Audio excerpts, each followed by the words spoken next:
Assalamualaikum everybody, Sadiq Khalil here and I welcome you all to Maths with SK. In the previous video हमने completed square की quick method को देखा। अब हम एक बड़े ही ज़बरदस्त फार्मूला को देखने जा रहे हैं जिससे आप लोग ऑलरेडी फेमिलियर हैं फ्रॉम ओ लेवल्स। मैथमेटिशियंस की अच्छी बात यह है कि हर चीज़ को जनरलाइज करना जानते हैं। इनको बड़ा अच्छा लगता है कि जब ये बहुत सारी मेहनत को किसी फार्मूला पर रिड्यूस कर दें। हम भी आज यही करने जा रहे हैं। तो क्वाड्रेटिक फार्मूला जो है ये हमें अलाउ करता है कि हम अपनी किसी भी क्वाड्रेटिक इक्वेशन को सॉल्व कर सकें। तो अगेन जैसे कि मैंने पिछली वीडियो में कहा कि मैं बार बार इस चीज़ को रिपीट करता हूँ कि हमारी general form of the quadratic equation is ax² + bx + c। ठीक हो गया, बिकॉज ये a, b और c जो है फार्मूला में इन्वॉल्व है। That's why we need to know at the back of our head कि अच्छा भाई x² का कोफिशिएंट a है, x का कोफिशिएंट b है और इंडिपेंडेंट ऑफ x यानी ऐसी टर्म जिसके अंदर x है ही नहीं, वो कौन सी है? वो c है। ठीक हो गया। अच्छा, तो यहां पर लिखा हुआ है मकसद क्या है फार्मूला का? Formula is used to find the roots of the equation. अब फार्मूला है क्या? Formula is x is equal to -b plus minus √ of b² - 4ac over 2a। ले जी, ये हमारा फॉर्मूला है सिंपल सा। अच्छा, अब यहां पर एक नोट करने वाली बात यह है कि यहां पर ये दो चीज़ें हैं प्लस माइनस। ऐसा क्यों है? यहां पर ऐसा इसलिए है कि हमारी जब क्वाड्रेटिक इक्वेशन सॉल्व होती है तो उसके अंदर दो रूट्स आती हैं।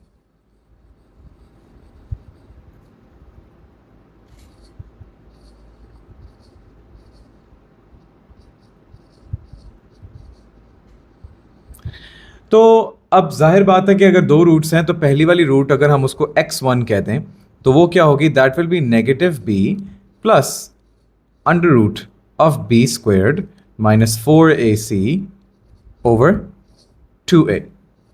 ठीक हो गया, दैट्स आवर फर्स्ट रूट।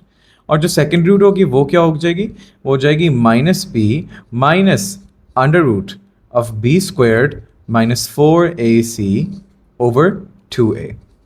ठीक है, सो ये बात क्लियर होगी कि प्लस माइनस जो है हमारी दो रूट्स को इंडिकेट कर रहा होता है।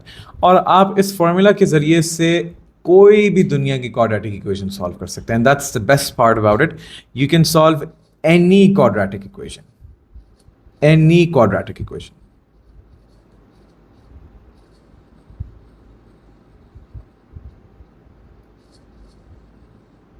There we go. तो अब अगली बात आती है कि why should we use this? Well, ये बड़ा क्विक है। एक्चुअली ये दोनों मेथड से ज़्यादा क्विक है, कंप्लीटेड द स्क्वायर से भी और फैक्टराइजेशन से भी, बिकॉज ना तो आपको फैक्टर सोचने पड़े ना आप कंप्लीटेड स्क्वायर के हैसल से गुजरे। You simply take in the coefficients and you put in the formula and there you go, आपके पास रूट्स आ जाती हैं। ठीक हो गया। तो इसका प्राइमरी और सबसे अच्छा रीज़न यही कि it's very quick. Okay, that being said, अब कोई एक एग्जांपल देखते हैं। मेरे पास एक ऐसी इक्वेशन है जिसके कोफिशिएंट्स बड़े अजीब से हैं। एक्चुअली ऑनेस्टली स्पीकिंग मेरा दिल नहीं करा कि मैं इसके फैक्टर्स ढूंढूं, तो दैट्स ग्रेट, हमारे पास फॉर्मूला तो है ही।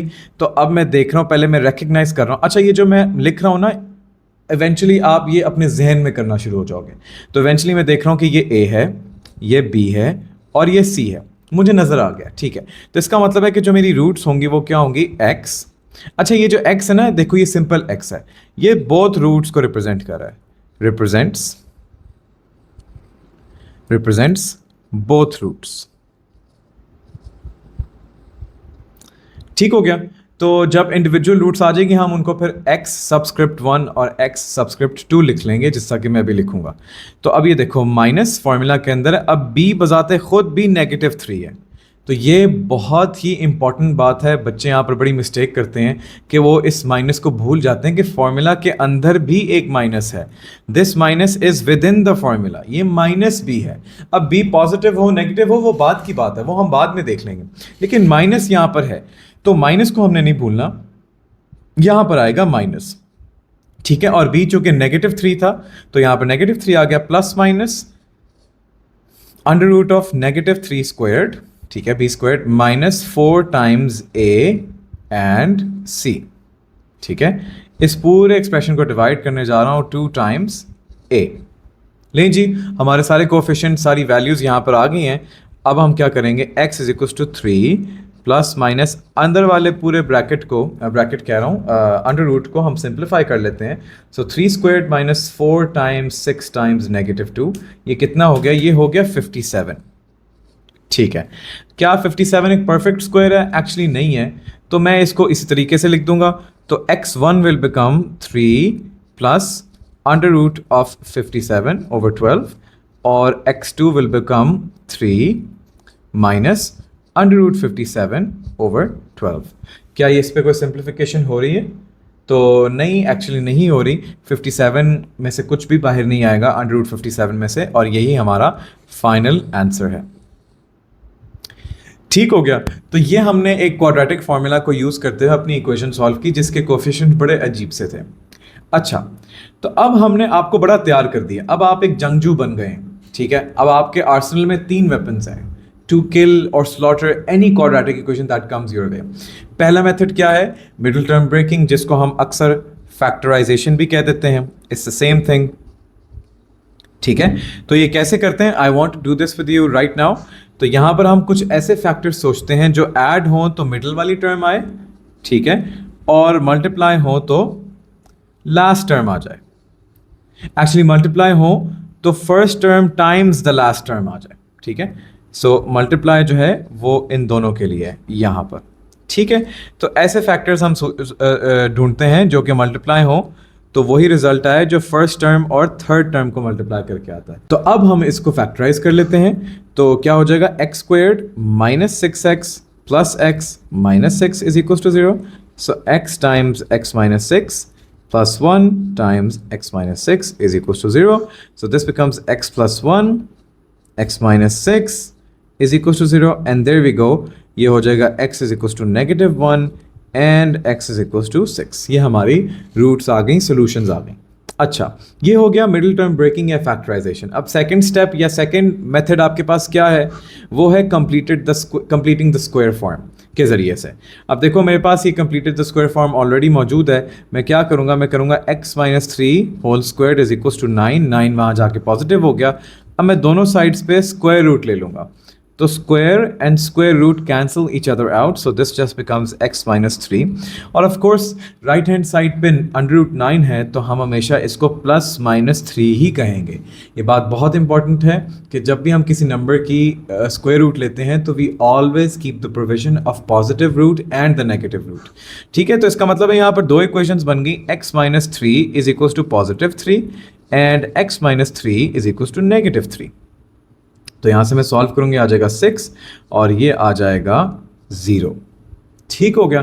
तो ये हमारे पास सोल्यूशन आ गई अपने सेकंड मेथड से। अच्छा जी, क्वाड्रेटिक फार्मूला। अब आप लोग नोट कर रहे होंगे कि कोएफिशिएंट्स बड़े अजीब से हैं।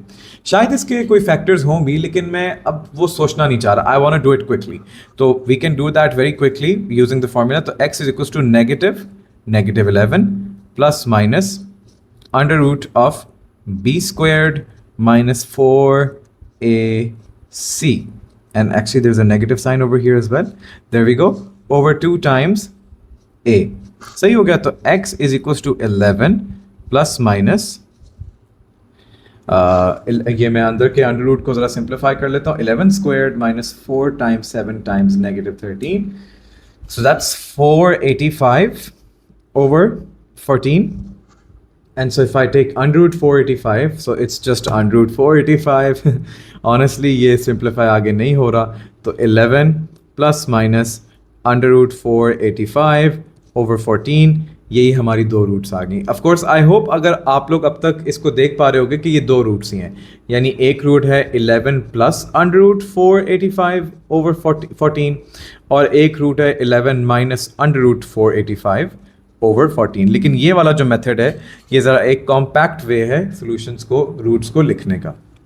अच्छा, अब मेथड्स की सारी बात तो आ गई, लेकिन we have to be a smart soldier. हमने ये सीखना है कि कौन सा वेपन किस टाइम यूज़ करना। तो अब उस तरफ चलते हैं कि when to use which one. ठीक हो गया। तो मैंने इनको हाइड किया हुआ, अब हम रिवील करते हैं। मिडिल टर्म फैक्टराइजेशन हम कब यूज़ करते हैं? तो ये देखें जी, मिडिल टर्म फैक्टराइजेशन हम कब यूज़ करते हैं? अच्छा, अब ये तो सारे मेथड्स हो गए, लेकिन एक अच्छा सोल्जर वो होता है जो अपने वेपन्स को सही टाइम पर इस्तेमाल करना जानता हो। तो अब अगला सवाल ये बनता है कि इनमें से हर मेथड किस वक्त अप्लाई होना है, कौन सा मेथड कब यूज़ होना है। तो आइए उसको देखते हैं। तो first we have the middle term factorization. तो ये कब यूज़ करेंगे? तो I reveal it right now. तो when you want to represent your equation in factors, जैसे कि x minus a times x minus b, तब हम मिडिल टर्म फैक्टराइजेशन को यूज़ करते हैं, क्योंकि इससे बहुत इजीली फैक्टर्स आ जाते हैं। ठीक हो गया। अब शायद आप लोग इसकी यूटिलिटी या इसकी यूजफुलनेस को ना समझ रहे हो, लेकिन जब P3 शुरू होगा तो what I am saying right now will make sense. So just अभी के लिए just take it at its value कि जब भी हमें फैक्टर्स की फॉर्म में अपनी इक्वेशन को या अपने फंक्शन को रिप्रेजेंट करना हो, तो we ought to do it using the middle term factorisation. अच्छा जी, कंप्लीटिंग द स्क्वायर मेथड कब यूज़ करेंगे? जब हम ये देखें कि जो हम इक्वेशन सॉल्व कर रहे हैं उसके अगले पार्ट में कहीं ना कहीं या आगे जाके कर्व स्केचिंग आ रही है। जैसे कि मैंने बात की थी कि कंप्लीटेड द स्क्वायर फॉर्म जो है वो कर्व स्केचिंग में हमें सबसे ज़्यादा मदद देती है, क्योंकि ये एक्स इंटरसेप्ट, वाई इंटरसेप्ट और हमारा जो टर्निंग पॉइंट के कोऑर्डिनेट्स है वो सब हमें बता देता है बहुत आसानी से। तो curve sketching is the primary फायदा and primary use case for the completing the square method. अच्छा जी, अब क्वाड्रेटिक फॉर्मूला पे आ जाते हैं। इसके दो यूज केसेस हैं। ठीक है, फर्स्ट वन वो ये है कि when you just need to quickly find the roots, यानी जहां पर and showing working is not required. बहुत जगहों पर आप ऐसे देखोगे ए लेवल मैथ्स के अंदर कि जहां पर आपको क्वाड्रेटिक इक्वेशन सॉल्व करनी पड़ रही है, लेकिन आपको उसके कोई क्रेडिट नहीं मिलेंगे। इट्स जस्ट लाइक आपने करना कुछ और था, किसी और क्वेश्चन को सॉल्व करना, लेकिन उसमें एक क्वाड्रेटिक इक्वेशन आ गई, अब आपको वो भी सॉल्व करनी पड़ रही है। सही है ना? इन दैट केस अब एग्जामिनर हमारी क्वाड्रेटिक इक्वेशन या क्वाड्रेटिक्स की स्किल्स को चेक नहीं कर रहा, वो बस हमारी प्रॉब्लम सॉल्विंग स्किल्स को चेक कर रहा है। तो मैंने यहाँ पर दो बातें लिखी, जब आपको क्विकली रूट्स चाहिए और जब इक्वेशन सॉल्व करने की या वर्किंग दिखाने के आपको कोई एक्स्ट्रा क्रेडिट नहीं मिलेंगे, तो क्यों अपना टाइम ज़ाया करना है? Just simply get over with it और रूट्स निकालें। ठीक हो गया? That's the first use case. And the second use case is when the coefficients are not easy. Now what do I mean by not easy? जैसे कि ये पिछली वाली एग्जांपल थी, अब इसके कोएफिशिएंट्स जो हैं ये बड़े ही डरावने से हैं। लाइक मैं इसकी फैक्टराइजेशन करते हुए तो बहुत देर लगा दूंगा ना। तो जब भी कोएफिशिएंट्स इजी ना हो, डिफिकल्ट हो, जैसे कि मिसाल के तौर पर 101 x squared minus 52 x plus 14, now this is a very scary quadratic equation. इसके पता नहीं क्या फैक्टर्स होंगे, तो मैं क्यों बॉदर करूं उसके साथ? Just use the formula and gate done with it. अच्छा, ये सिर्फ इसका मतलब ये नहीं कि बड़े ही स्केरी होते हैं। जैसे मिसाल के तौर पर 11/3 x squared minus let's say 22/7 x plus 52, अब ये भी बहुत स्केरी है। ठीक है ना? तो किसी भी तरह की इक्वेशन हो जिसके coefficients are not welcoming, just get done with it, वहां पर आप क्वाड्रेटिक फॉर्मूला इस्तेमाल कर लें।